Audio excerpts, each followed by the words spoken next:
नमस्ते छात्रों। आज का हमारे इस लेक्चर में आप सभी का स्वागत है।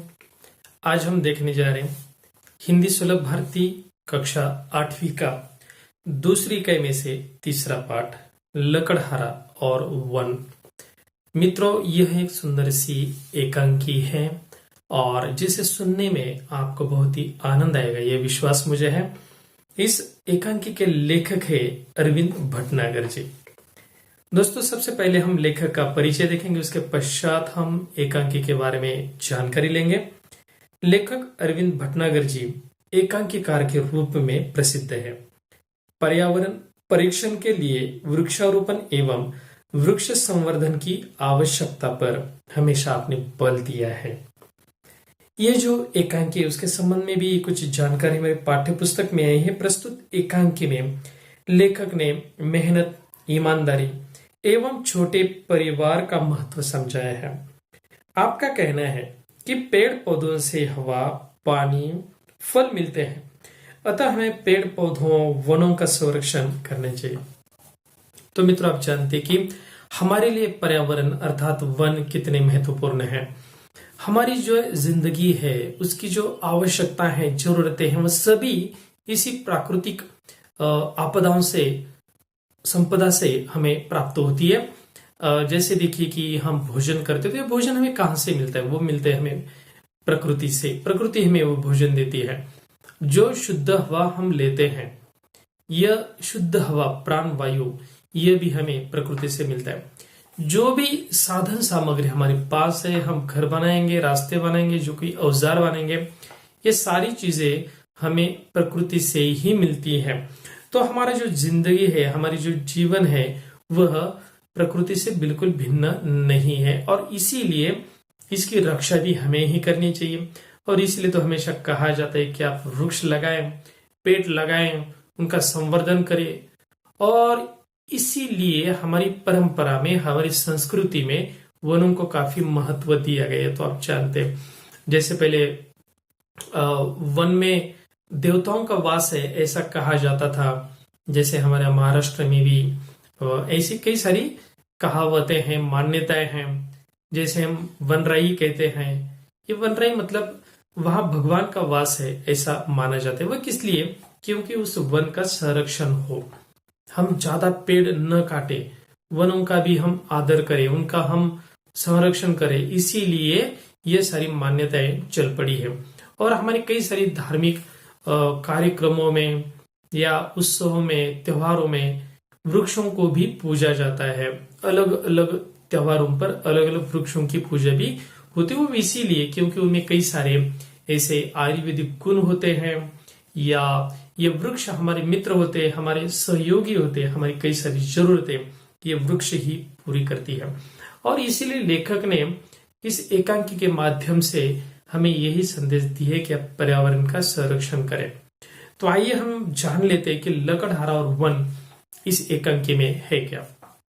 मेरे ख्याल से आपने इस प्रकार की कहानी सुनी होगी एक लकड़हारे के बारे में, कि जो लकड़ियां काटने के लिए वन में जाता है और जिसकी कुल्हाड़ी पानी में गिर जाती है। आपको तो पता ही है कि वो कुल्हाड़ी एक के बाद एक, कभी सोने की, कभी चांदी की कुल्हाड़ी बाहर आती है। ये सारी कहानी तो आपको पता है। तो देखते हैं कि इस कहानी का लकड़हारा आखिर क्या कहता है, उसके साथ कौन सी घटनाएं होती है, वन में जाकर क्या होता है, इसकी उत्सुकता तो हमें है ही। तो इसके बारे में और अधिक जानकारी हम ले लेते हैं। पात्र का परिचय सबसे हम पहले देखेंगे। सबसे पहले है लकड़हारा। आप लोग जानते हैं कि लकड़हारा शब्द का अर्थ है लकड़ियां काटकर अपना पेट पालने वाला व्यक्ति, जो वन में जाके लकड़ियां काटता है, उनको बेचता है और उसमें से जो पैसे उसको मिलते हैं उससे वो गुजर बसर करते हैं। इसको हम लकड़हारा कहते हैं। एक ग्रामीण व्यक्ति के रूप में भगवान, मतलब भगवान का भी पात्र उसमें, लेकिन वे अपने मूल रूप में नहीं बल्कि वह रूप बदल कर वे एक ग्रामीण व्यक्ति का रूप उन्होंने धारण किया है। तीसरा है लकड़हारे की पत्नी और चौथा पात्र है एक हरा भरा पेड़। तो इन चार पात्रों के माध्यम से एकांकी बड़ी ही रोचक बनी है। और छात्रों, मैं आपको बताना चाहता हूं कि इस एकांकी का आप नाट्यकरण भी कर सकते हो और जरूर कीजिए। अपने, अभी आप घर में रहेंगे तो घर में आपके जो भी भाई बहन या जो परिवार के सदस्य है उनको आप एक एक पात्र दो और इसका नाट्यकरण करो। बहुत ही सुंदर एकांकी है। पहला दृश्य है, एक लकड़हारा टहलता हुआ मंच पर आता है। लकड़हारे के हाथ में कुल्हाड़ी है। वह पेड़ के पास आकर रुक जाता है। लकड़हारा पेड़ को देखकर कहता है, चलो आज इसी पेड़ को काटे, इससे आज की रोटी का इंतजाम हो जाएगा। पेड़ की डाल काटने के लिए कुल्हाड़ी चलाता है, पर कुल्हाड़ी हाथ से छूटकर नदी में गिर जाती है। देखिए दोस्तों, मैंने जैसे आपको कहा था, ये कहानी आपने सुनी भी है। तो लकड़हारा जब एक वृक्ष का निरीक्षण करता है, उस पर चढ़ जाता है और एक टहनी काटने का अभिनय वह करता है, टहनी काटता है। उस समय उसके हाथ से गिरकर ये कुल्हाड़ी सीधी नीचे नदी में गिर जाती, क्योंकि पेड़ नदी के किनारे है। उसकी जो टहनी वह काट रहा था वह पानी में झुकी हुई है और इसीलिए कुल्हाड़ी गिरते ही पानी में गिर गई। लकड़हारा चिंतित एवं दुखी स्वर में कहता है, हे भगवान, मेरी कुल्हाड़ी, पानी गहरा है, तैरना आता नहीं, कैसे काटूंगा, क्या बेचूंगा, आज बच्चे क्या खाएंगे। इसी बीच भगवान ग्रामीण व्यक्ति का वेश धारण कर मंच पर आते। कुल्हाड़ी पानी में गिरने के बाद यह लकड़हारा शोक व्यक्त करने लगता है, क्योंकि इसी से उसका पेट चलता है। अगर आज वह लकड़ियां नहीं काटेगा तो वो क्या बेचेगा, अगर पैसे नहीं मिलेंगे तो वह अनाज या सामग्री कैसे खरीदेगा, और नहीं खरीदेगा तो उसके बच्चे भूखे रह जाएंगे। इस बात से वो बहुत दुखी है और चिंतित है।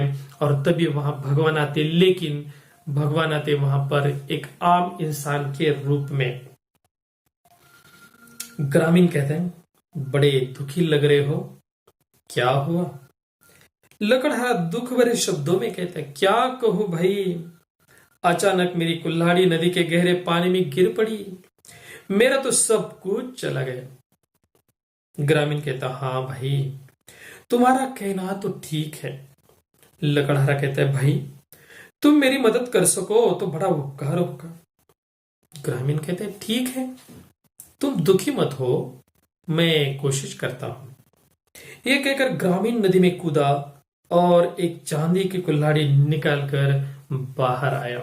तो देखिए कि मनुष्य में यह प्रवृत्ति कि हम हमेशा संकट में एक दूसरे की मदद करते, सहायता करते, और करनी भी चाहिए, क्योंकि ये प्रसंग, संकट किसी के भी ऊपर आ सकता है। और इसीलिए जब लकड़हारा रो रहा था, बिलक रहा था, उसी समय वहां पर एक ग्रामीण व्यक्ति आ गया और न वो वहां रुका, बल्कि उसने लकड़हारे की पूछताछ की, भाई तुम चिंतित लग रहे हो, क्या बात है। देखिए, अगर ऐसे संकट में पड़ा हुआ व्यक्ति आपको नजर में आता है, कभी आप उसको देखते हैं, कभी कोई मायूस है, तो आप उसको नजरअंदाज मत कीजिए, उसकी तरफ आप जाइए, उसके साथ बात कीजिए, क्योंकि हो सकता है कि आपकी छोटी सी मदद के कारण उस बेचारी की जिंदगी में खुशियां आ जाए। या कई बार ऐसा होता है कि कोई व्यक्ति इतनी निराशा में होता है कि उसके मन में कई बुरे विचार आते हैं, जैसे कि खुदकुशी के विचार आते हैं। अगर आप उसके साथ बात भी करेंगे तो उसका दुख कुछ हल्का हो जाता है। और इसीलिए जब ग्रामीण व्यक्ति वहां पर चला गया और उसने लकड़हारे के साथ बातचीत की, तो उसे पता चला कि लकड़हारा असल में दुखी क्यों है। आप सोचेंगे कि क्या फर्क पड़ता है कि कुल्हाड़ी पानी में गिर गई, इतना बड़ा कौन सा संकट आ गया, नई कुल्हाड़ी हम ले लेंगे। लेकिन ये ऐसी बात नहीं है। कुछ लोग तो इतने गरीब होते कि उनकी जो रोजगार का साधन है, अगर वह किसी कारणवश उसके पास नहीं है तो वह कैसे कमाएगा। तो व्यक्ति के लिए एक मामूली चीज भी बहुत महत्वपूर्ण होती है। जैसे आप परीक्षा हॉल में, परीक्षा कक्ष में है, परीक्षा हॉल में और पेपर लिख रहे हैं और अचानक आपका पेन खराब हो गया, आपको कहीं से पेन नहीं मिल रहा, तो आप कल्पना करो उस समय आपका दुख, बहुत बड़ा दुख है। आपके ऊपर आने वाला वह संकट जो है वो बहुत बड़ा है कि आपके पास पेन नहीं, क्योंकि पेन ने तो पेपर नहीं लिख पाएंगे, पेपर नहीं लिखेंगे तो आप नापास हो जाएंगे। तो इसी प्रकार से चीज मामूली हो, लेकिन उसकी जरूरत बहुत बड़ी होती है।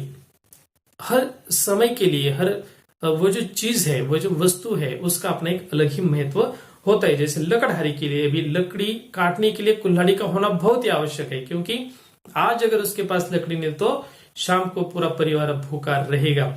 और इसीलिए जब ग्रामीण व्यक्ति ने वो सुना कि भाई लकड़हारे की कुल्हाड़ी पानी में गिर गई, बेचारे तैर नहीं सकता और इस प्रकार का संकट उसके ऊपर आ गए, तो क्यों न मैं उसकी मदद करूं। तो उसने कहा कि मैं कोशिश करता हूं, क्योंकि मुझे तैरना आता है, देखता हूं कि क्या तुम्हारी कुल्हाड़ी मिलती है। और उस ग्रामीण व्यक्ति ने पानी में छलांग लगे, पानी में कूद गया और नीचे गहराई में डुबकी लगाकर वो जब ऊपर आ गए तो उसके हाथ में कुल्हाड़ी थी, लेकिन वो कुल्हाड़ी आपको तो पता ही है कि वह चांदी की कुल्हाड़ी उसके हाथ में है। जब वो बाहर आ गया तो उसने कहा, अरे भाई तुम कितने भाग्यवान हो, लो तुम्हारी चांदी की कुल्हाड़ी। लकड़हारा कहता है, नहीं भाई ये कुल्हाड़ी मेरी नहीं है। देखिए लकड़हारे में एक प्रामाणिकता भी है और यही गुण होता है कि वो मनुष्य में होना बहुत ही जरूरी, कि जो चीज अपनी नहीं है उसको अपना क्यों कहे, जो चीज अपनी नहीं है। और इसीलिए जो चीज अपनी है उस पर अपना हक दिखाइए। यहां पर अपनी नीतिमत्ता बहुत ही आवश्यक है। जो गुण उस लकड़हारे में, उसने चांदी की कुल्हाड़ी देखते हुए कहा कि नहीं भाई ये कुल्हाड़ी तो मेरी नहीं है। ग्रामीण कहता है, हाँ ठीक है, एक बार फिर कोशिश करता हूं। नदी में फिर कूदता है और सोने की कुल्हाड़ी निकालकर बाहर आता है। ग्रामीण कहता है, लकड़हारा कहता है आश्चर्य से, क्या कुल्हाड़ी मिल गई भाई? ग्रामीण कहता है, हाँ मिल गई, लो यह सोने की कुल्हाड़ी। लकड़हारा कहते हैं, नहीं भाई मैं तो बहुत गरीब हूं, ये सोने की कुल्हाड़ी तो मेरी है ही नहीं। दुखी होकर कहते हैं, खैर जाने दो भाई, तुमने मेरे लिए बहुत कष्ट उठाए। अभी पहले चांदी की कुल्हाड़ी उसके हाथ में आ रही थी, उसके पश्चात सोने की कुल्हाड़ी। अब कल्पना कीजिए कि सोने की कुल्हाड़ी, लाखों करोड़ों रुपए उसको मिल जाते उस सोने की कुल्हाड़ी के, लेकिन लकड़हारा नहीं माना। उसने कहा कि नहीं भाई ये कुल्हाड़ी तो मेरी नहीं, मैं बहुत ही गरीब आदमी हूं और यह चीज मेरी हो ही नहीं सकती, तो तुम रहने दो। आपने बहुत कोशिश की लेकिन जो कुल्हाड़ी आप निकल कर बाहर ला रहे हो वो मेरी है ही नहीं। तो यह लकड़हारे की प्रामाणिकता हमारे नजर में आ जाती है। ग्रामीण बीच में कहते हैं, नहीं भाई नहीं, इसमें कष्ट की क्या बात है, मुसीबत के समय एक दूसरे के काम आना तो हमारा धर्म है। मैं एक बार फिर कोशिश करता हूं। तो देखिए लकड़हारी की ईमानदारी देखकर भगवान जो ग्रामीण व्यक्ति के रूप में वो अंदर ही अंदर बहुत ही प्रसन्न हो गए कि उनको एक प्रामाणिक व्यक्ति यहां पर मिल गया। और इसीलिए उन्होंने कहा कि नहीं नहीं, मैं अपनी कोशिश नहीं छोड़ने वाला, क्योंकि संकट के घड़ी में मनुष्य की मदद करनी चाहिए, क्योंकि यही हमारा धर्म है। और इसीलिए उन्होंने फिर एक बार कोशिश करने की ठान ली और वे नदी में कूद गए। उसके पश्चात उन्होंने लोहे की कुल्हाड़ी बाहर निकाली। ग्रामीण कहते, लो भाई इस बार तो ये लोहा ही हाथ लगा है। लकड़हारा अपनी लोहे की कुल्हाड़ी देकर खुश हो उठता है और कहता है, तुम्हारा ये उपकार मैं जीवन भर नहीं भूलूंगा, भगवान तुम्हें सुखी रखे। असल में भगवान उसकी परीक्षा ले रहे थे, तो अंत में उन्होंने लोहे की कुल्हाड़ी बाहर निकाली। उन्होंने कहा कि देखो लोहा हाथ में आ गए है। तो ये अपनी कुल्हाड़ी देखकर लकड़हारा बहुत ही प्रसन्न हो गया। उसने कहा कि हाँ यही मेरी कुल्हाड़ी है, आपने मेरी बहुत ही मदद की संकट के समय में, इसीलिए आपका बहुत बहुत शुक्रिया और भगवान आपका भला करे। देखिए संकट में पड़े हुए व्यक्ति की जब भी आप मदद करेंगे और उसकी जरूरत पूरी हो जाएगी, तो उसके मन से जो आशीर्वाद निकलते, जो वचन निकलते, आपके लिए जो एक खुशी निकलती है, आपके लिए जो मन में जो प्रेम उत्पन्न होते हैं, वो बहुत ही बड़ा होता है। इसी को हम पुण्य कहते हैं और यही पुण्य कर्म है जो हमें खुशियां प्रदान करती है जिंदगी में। और इसीलिए ऐसे छोटे छोटे खुशी के क्षण आप औरों को दीजिए, ताकि आपके खाते में बहुत सारा पुण्य जमा हो जाए और आप भी खुशहाल जिंदगी जी सके। ग्रामीण कहता है, एक बात मेरी समझ में नहीं आई। लकड़हारा हाथ जोड़कर कहते हैं, वो है क्या? ग्रामीण कहते हैं, मैंने तुम्हें पहले चांदी की कुल्हाड़ी दी, फिर सोने की दी, तुमने नहीं ली, ऐसा क्यों?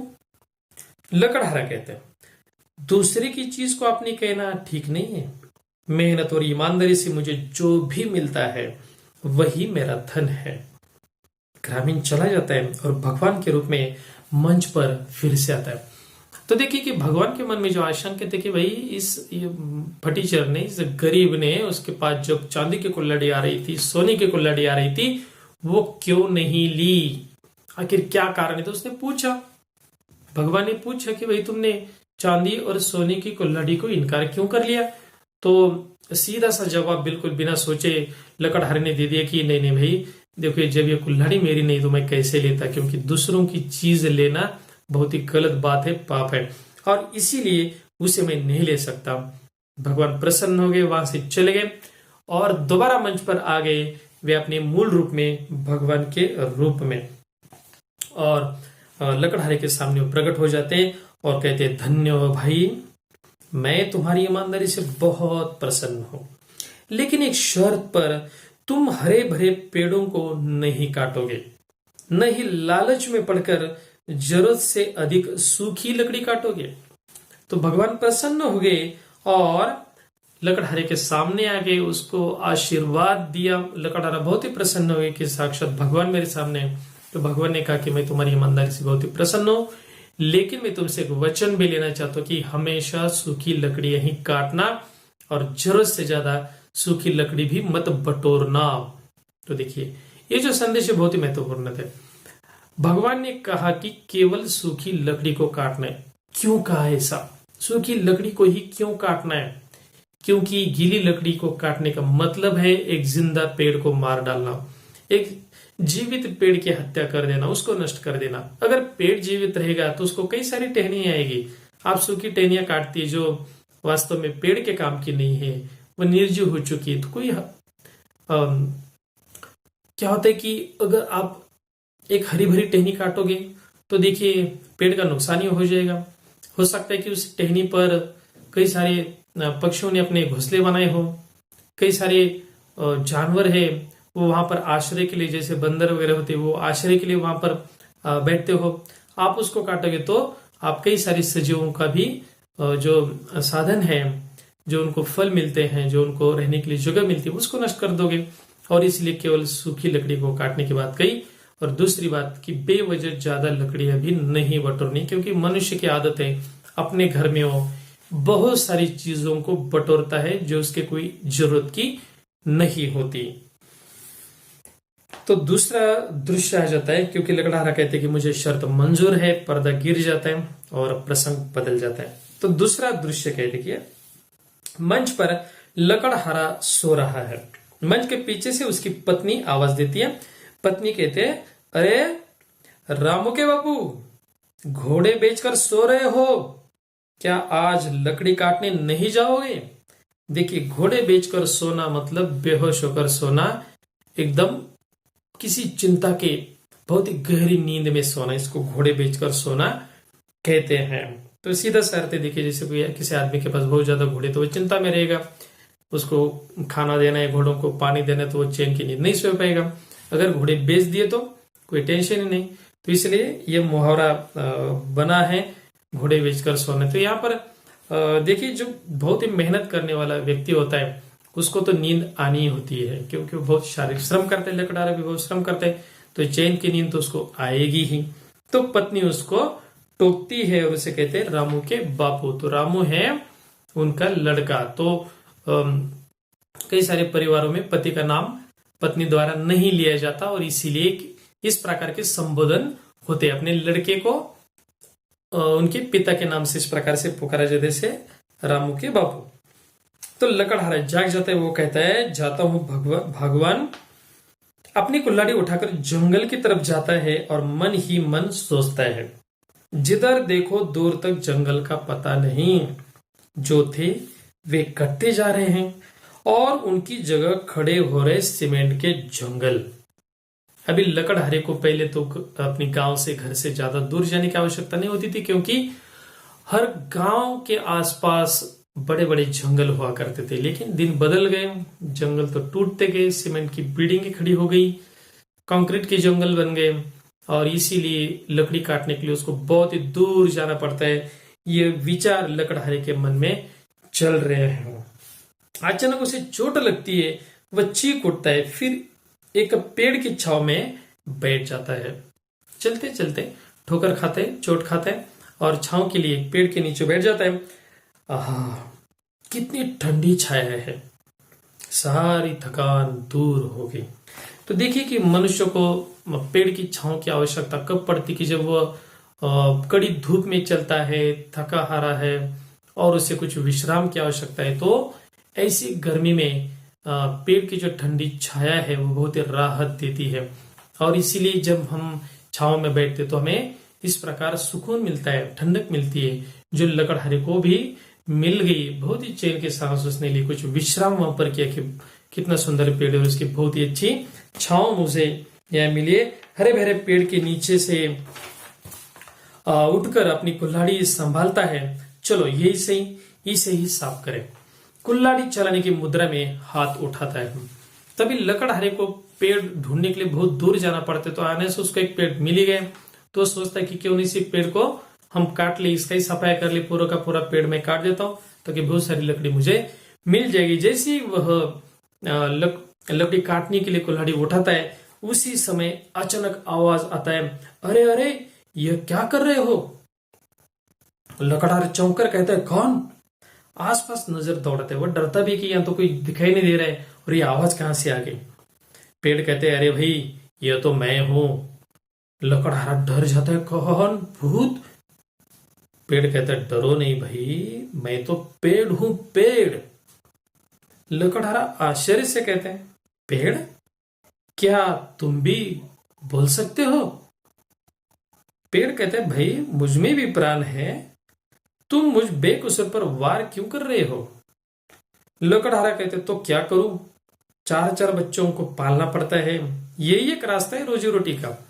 तो देखिए कि लकड़हारे के साथ क्या घटना हो गई। जैसे ही वह लकड़ी काटने के लिए कुल्हाड़ी उठाता है, उसी समय अचानक आवाज आ जाती है, कोई उसको रोकता है कि अरे अरे भाई ये तुम क्या कर रहे हो?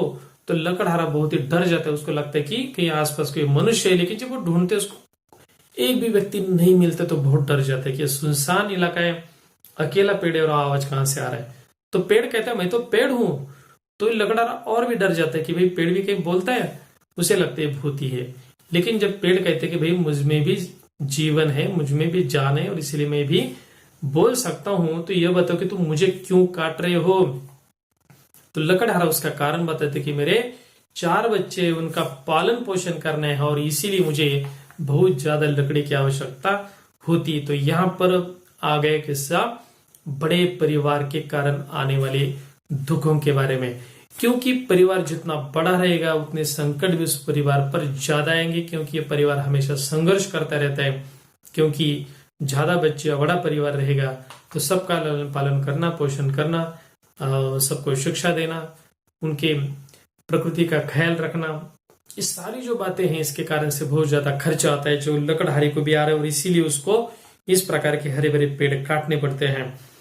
पेड़ कहते हैं, अरे भाई अधिक बच्चे होने के कारण परिवार में दुख तो आएगा ही, पर तुम कितने बदल गए हो, तुम ये भी भूल गए भोजन सब कुछ देता हूं।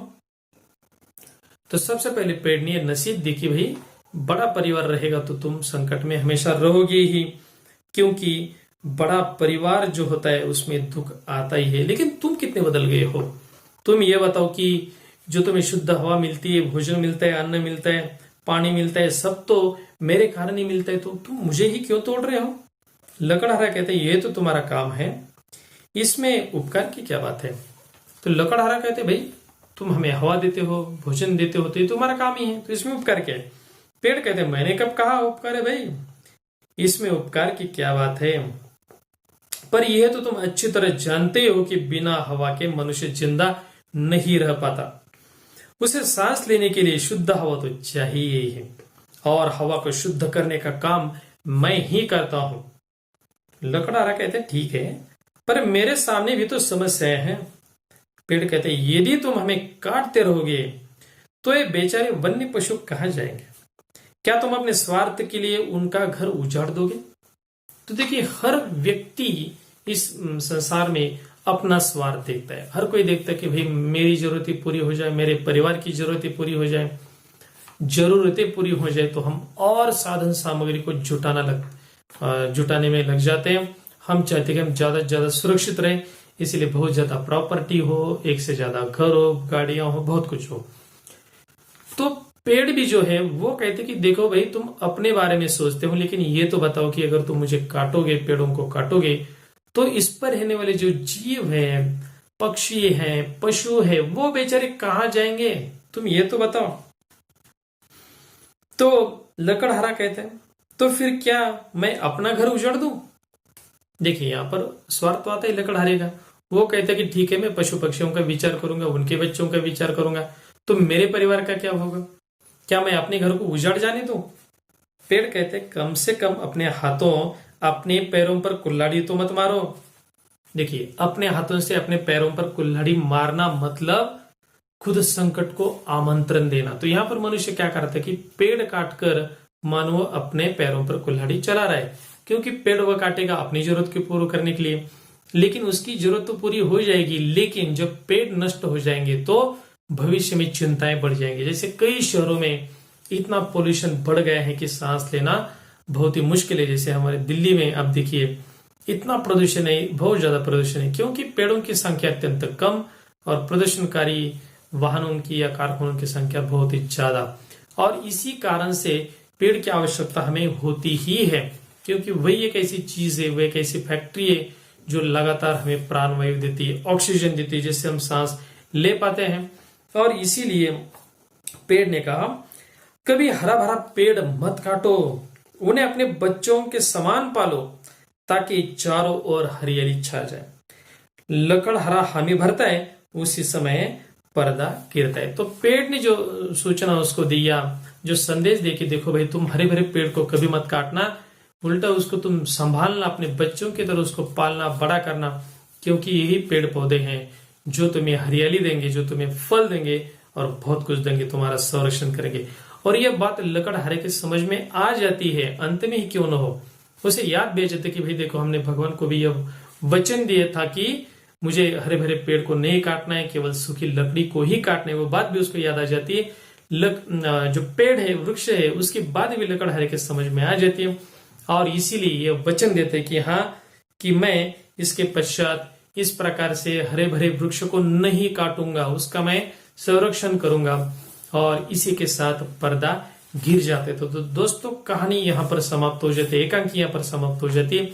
वही कहानी जो बार बार आपने सुनी होगी लकड़हारे के बारे में, लेकिन एक अलग रूप में लेखक ने हमारे सामने प्रस्तुत की है, क्योंकि इसकी जो कथा वस्तु है वो कुछ बदल गई है। जैसे पहले में आप देखते थे कि लकड़हारे के मन में लालच पैदा होते या अलग से कहानी वो हुआ करते थे, लेकिन यहाँ पर एक अलग थोड़ा सा कहानी को मोड़ दिया है, टर्न दिया है, और जिसमें इस वृक्ष के कुछ संवाद है, जिसके माध्यम से हमें पेड़ों के बारे में, हरियाली के बारे में और कुछ अधिक जानकारी मिल जाती है। और जो भी संदेश लेखक हमें देना चाहते हैं वह संदेश बराबर हमें मिल ही जाते हैं कि हमें पर्यावरण का संरक्षण करना ही है। और दूसरी बात कि हमारे परिवार को हमें छोटा रखना है।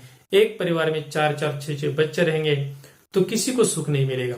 अगर परिवार छोटा रहेगा, एक या ज्यादा से ज्यादा 2 बच्चे रहेंगे, तो परिवार ज्यादा सुखी रह जाता है। क्योंकि आसान सी बात है कि अगर आप एक चीज लाते हो, कोई फल लाते हो, तो अगर 4 बच्चे हैं तो उसके 4 भाग आपको करने पड़ेंगे, तो हर एक को छोटे छोटे टुकड़ा मिलेगा।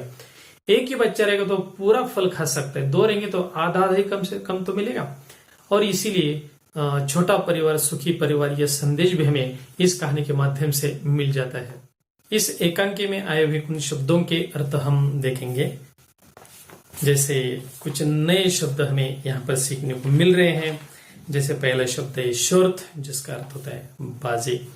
दूसरा शब्द है बलि, अर्थ है आहुति, भेंट या चढ़ावा, जैसे बकरी की बलि दी जाती है। कुछ मुहावरे हैं, उसमें से पहला मुहावरा है हामी भरना, मतलब स्वीकार करना। दूसरा मुहावरा है घोड़े बेचकर सोना, जिसका अर्थ है निश्चिंत होकर सोना। जैसे लकड़हारा निश्चिंत होकर सो गया था, मतलब घोड़े बेचकर सो गया था। अपने पैरों पर कुल्हाड़ी मारना, यह और एक मुहावरा है जिसका अर्थ है खुद अपना नुकसान करना। जैसे लकड़हारा पेड़ को काटकर अपने ही पैरों पर कुल्हाड़ी मार रहा था, मतलब अपने नुकसान कर रहा था। इन शब्दों को आप अपनी कॉपी में लिखिए और मुहावरों के अर्थ लिखिए, उनका वाक्य में प्रयोग भी अवश्य करिए। इस पाठ में आपको और कुछ दिया है अध्ययन के लिए, जिसका मैं जिक्र करना चाहूंगा। जैसे आपको श्रवणीय में कहा गया है कि विभिन्न अवसरों पर आपके विद्यालय में खेले जाने वाले नाटकों को देखिए या उनके संवाद ध्यान पूर्वक सुनिए। तो अभी YouTube पर आपको कई सारे नाटक है वो मिल जाएंगे, उनको आप सुनिए कि उसमें जो पात्र है वो संवाद किस प्रकार से बोलते हैं, क्योंकि इस नाटक का भी आपको ये जो एकांकी है उसका भी आप नाट्यकरण जरूर कीजिए। उसके संवाद आप योग्य रीति से कहने का, उसका उच्चारण करने का प्रयास करें, जिससे आप में अभिनय कुशलता भी आ जाएगी। तो बहुत ही मजेदार एक आपके लिए टास्क हो सकता है, जो आप परिवार के साथ भी नाटक कर सकते हैं।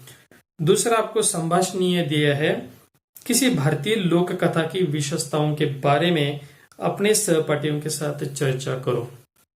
तो लोक कथा ये होती कि जो एक से दूसरे को सुनाई जाती है, इसे हम लोक कहते हैं। जो लोगों में प्रचलित है उसे हम लोक कथा कहते हैं, जो एक दूसरे को हम सुनाते हैं।